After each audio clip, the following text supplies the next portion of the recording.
Want to speak real English from your first lesson? Sign up for your free lifetime account at EnglishClass101.com. Hi everybody, welcome back to Ask Alisha, the weekly series where you ask me questions and I answer them. Maybe. First question comes from Ruben. Hi Ruben. Ruben says, which one of these sentences is correct? Are you mad with me? Or are you mad at me? Here we use at. When we want to express anger and we want to use the word mad, we use at, the preposition at. Like, don't be mad at me, or are you mad at me? When we use the word angry, however, we use with instead. We do not use at. So even though these two words express the same emotion, when we use mad, we use at, and when we use angry, we use with. So for example, are you angry with me? Or don't be angry with me. So you can see that there are these small differences. The meaning doesn't change, but just the words that we use, those small in-between words. In this case, the preposition at, and we use with angry. So I hope that this helps you. Thanks very much for the question. Let's move on to your next question. Next question comes from Akmal Mirza. Hi, Akmal. Akmal says, hi, Alisha. What is the difference between but and yet? Explain, please. Well, it depends on how the word is being used in the sentence. Both but and yet can have different grammatical functions. So to compare the two, let's look at two ways that these words are used with the same grammatical function. So let's first look at using these words as a conjunction. Remember, a conjunction is a word that's used to connect ideas. So we're putting phrases together with conjunctions. When we're using but and yet in this way, you can use them interchangeably. That means they have the same meaning. So as a conjunction, they function the same. I would say that yet tends to sound a little bit more formal than but they do have the same meaning. They mean however. So you can use them as you like. If you find that you're using the word but too much in your writing, you can swap it out for yet. So some examples. You said you were going home, but you're still here working. I tried to get a loan, but the bank rejected my application. Our team was defeated in the semifinals, yet everyone kept a positive attitude. So as conjunctions, they have the same function. Let's move along, though, to talking about these words used as adverbs. So when we use yet as an adverb, it means like up to now or up until the present point in time. So we use this a lot in questions, like have you finished your homework yet? Or have you seen that movie yet? When we're making statements, we can use it as well. We have not yet reviewed the emails from our customers. I have yet to receive a phone call today. When we're using but as an adverb, it means only. So this is a key difference. When we're using yet and when we're using but as adverbs, they have very different meanings and we cannot use them interchangeably. So some examples of but used as an adverb. This is but the first step in our exciting new project. This cut, don't worry, it's but a scratch. So this use of but is actually a little bit formal and can sound a little bit old-fashioned. It's not used so much in everyday speech. We might instead say something like, it's just a scratch, or it's nothing big. We might use something else slightly different in place of but here. But please keep this in mind when you're choosing between but and yet. So in summary, but and yet can be used in the same way if you're using the words as conjunctions. If you're using them as adverbs, keep in mind that they are very different. So this is a quick introduction to two of the uses of these words. For more information and for more example sentences, you can take a look at a dictionary. This will give you some of the more detailed uses, especially of the word but. So check that out. Thanks very much for the question. I hope that this helps you. Okay, let's move along to your next question. Next question this week comes from Sanju. Hi, Sanju. Sanju says, hi, Alisha. I have a question about similar words which start the same. For example, simultaneous, simultaneously, simulation. How do I understand these kinds of words and how do I use them?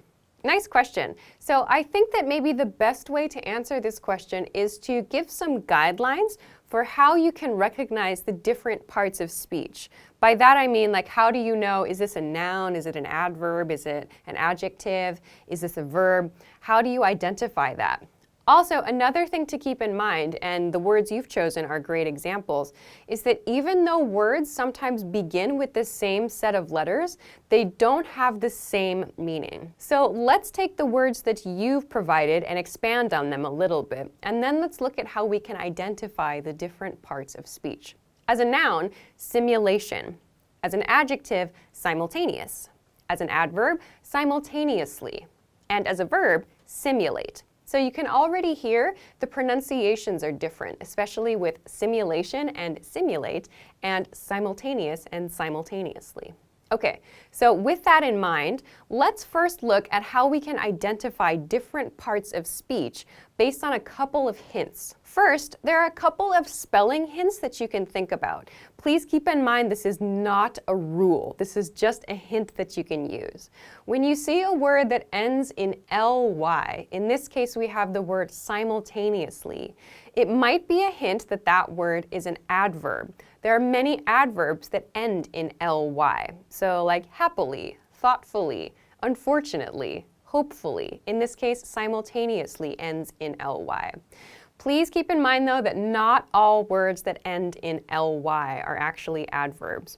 So you need to also think about the position of the word in the sentence. We can also think of words that end in things like ed or tion similarly. So words ending in ed might be regular past tense verbs. Words that end in tion, for example, might be nouns. So once you recognize a few common spelling patterns that are associated with certain parts of speech, you can start to identify clearly which words are adverbs, which are adjectives, and so on.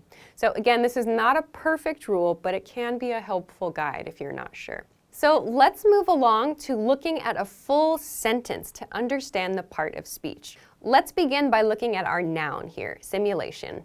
In an example sentence, let's do a simulation.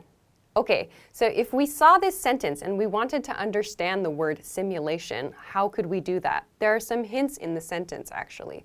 First, simulation comes after the indefinite article a.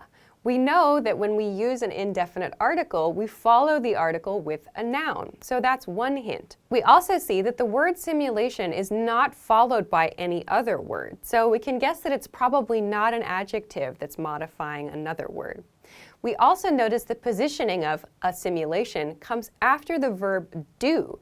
So do what? So we're doing some activity. In this case, because we know the verb is do, we can guess that the following word is some kind of activity and is therefore a noun phrase. So in this case, we have several hints that can guide us to determining, is this a noun, is this a verb, is this an adjective? So with all of these hints together, we can see simulation is a noun. To go back to the spelling suggestion, or the spelling guide I mentioned before, simulation ends in that tion. That's a common pattern for noun endings, or it's one that many nouns have. So let's do the same thing, but let's focus on identifying an adjective now.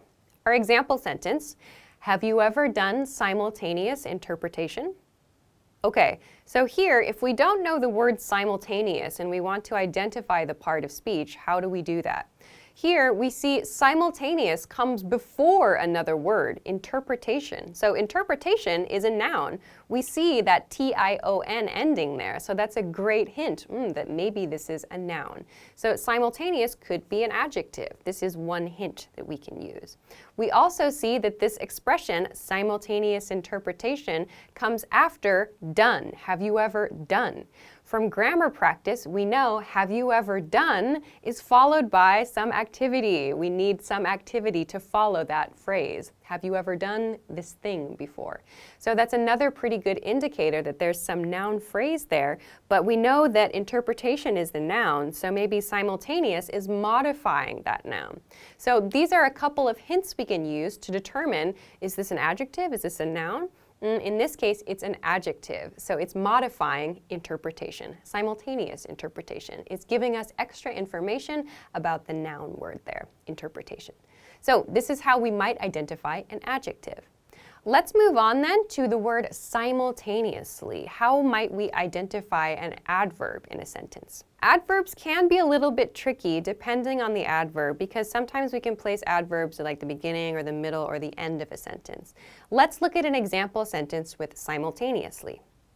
Many people in the crowd were laughing and crying simultaneously.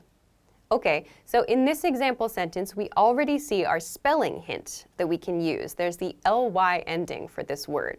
We also see that the word comes at the very end of the sentence. This is a position that adverbs can be placed in. Also, we see simultaneously comes after these two actions, laughing and crying. So there are actions happening in the situation, and we have this other word at the end of the sentence that's giving more information about it. So that tells us that this is probably an adverb. It's giving us more information about the actions happening in the situation. So these are a few hints that we can use to identify an adverb. Finally, let's take a look at identifying a verb. We simulated weather patterns for next week. Here, our focus word is simulated, simulated. So going back to our spelling guide, we know that some words that end in ed are simple past tense regular verbs. So this is a pretty good example of one such case. So simulate in present tense becomes simulated in past tense. We also see the position of this word in relation to the other words in the sentence. The subject we is followed by this word simulated, and then there's this noun phrase, weather patterns. So something is happening here. Weather patterns is a noun, and we have a subject, and then there's this place that's just right for a verb, for some action here. So we can guess from these few hints that simulated is probably a verb from this situation. So again, this is just kind of a rough guide, and as you get more practice and you can identify more spelling patterns and the ways that words are commonly positioned, this will become easier. But the other big point that I want to make in my answer to this question is something that I mentioned at the beginning of my answer, which is that even though these words share the same first four letters, they don't have the same meanings. So simultaneous and simultaneously refer to things happening at the same time. Simulation and simulate refer to making a model of something and like creating a model of a thing happening. So even though these words do share spellings, at least at the beginning of the word, they do not share meanings. That is something that will come with study and with practice. So I hope that this helps you, and I hope that this helps you be able to identify words in a sentence too. Thanks very much for sending this question. Okay, let's move on to your next question. Next question comes from Ricardo Gallardo. Hi, Ricardo. Ricardo says, what is the difference between sense and feel? It depends a little bit on how they are used. For this answer, let's focus on using these words as verbs. So when we use the verb feel, we use it to talk about our emotions or our physical condition. I feel sad today. Are you feeling okay? You look a little sick. That massage felt so good. I feel this is enough example sentences. So let's compare this to the verb sense. We use sense to explain our opinions or our ideas, yes, but we do this with relationship to information we receive indirectly. So when we use feel, we're talking about our emotions, our physical condition. When we use sense, it's like we're just making a guess about something. I sensed some tension in the room. She sensed he was angry with her. So in these example sentences, in these example situations rather, there's not necessarily information being provided directly. Like maybe there's some specific way that a person looks at someone else, or there's like a certain choice of vocabulary words in a meeting, and you don't have direct, like clear information about the situation, but there's a feeling there. When we want to describe that or make a guess about that, we can use the word sense. We would not use the word feel, the verb feel, to do that.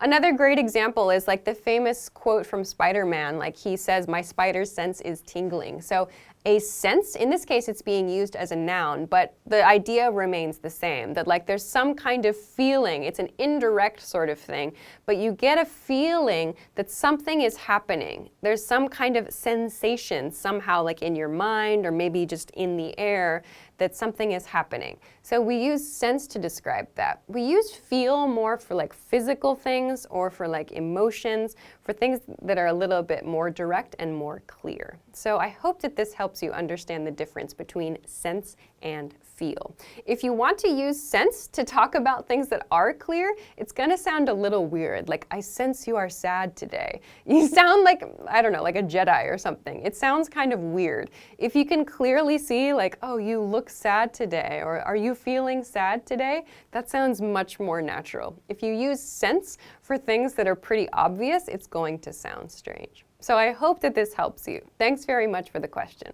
Okay, let's move on to your next question. Next question comes from Carol Moreno. Hi, Carol. Carol says, hi, Alisha. I don't know how to use in order to. Can you help me?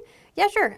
People use in order to mean for the purpose of, but when you're using it to make positive statements, it's actually redundant. So redundant means it's extra. It's like you have two things that serve the same purpose. So you don't actually need to use in order to, because the infinitive form of a verb, to plus the verb, has the meaning of in order to do something, for the purpose of doing something. So let's look at some examples.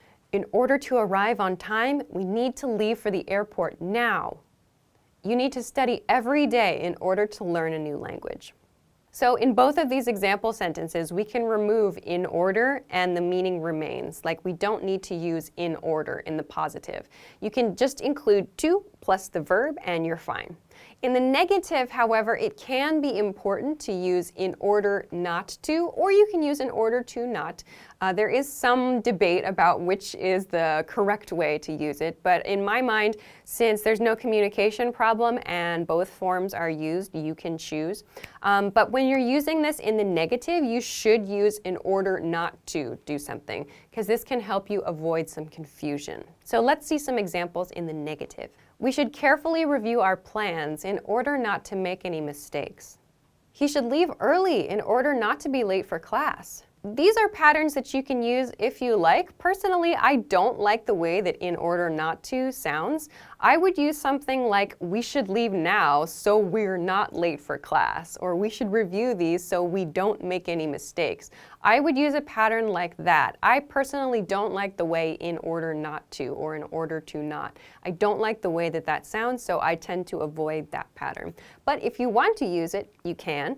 Just remember, yes, you need to include in order not to when you're making a negative statement, but you can drop in order when you're making positive statements. It means for the purpose of something. So I hope that this helps you. Thanks very much for sending this question in. Okay, that is everything that I have for this week. Thank you, as always, for sending your questions. Remember, you can send them to me at EnglishClass101.com/ask-Alisha. Of course, if you liked this lesson, please don't forget to give it a thumbs up, subscribe to our channel if you haven't already, and check us out at EnglishClass101.com for other things that can help you with your English studies. Thanks very much for watching this week's episode of Ask Alisha, and I will see you again next week. Bye-bye. Want to speed up your language learning? Take your very first lesson with us. You'll start speaking in minutes and master real conversations. Sign up for your free lifetime account. Just click the link in the description.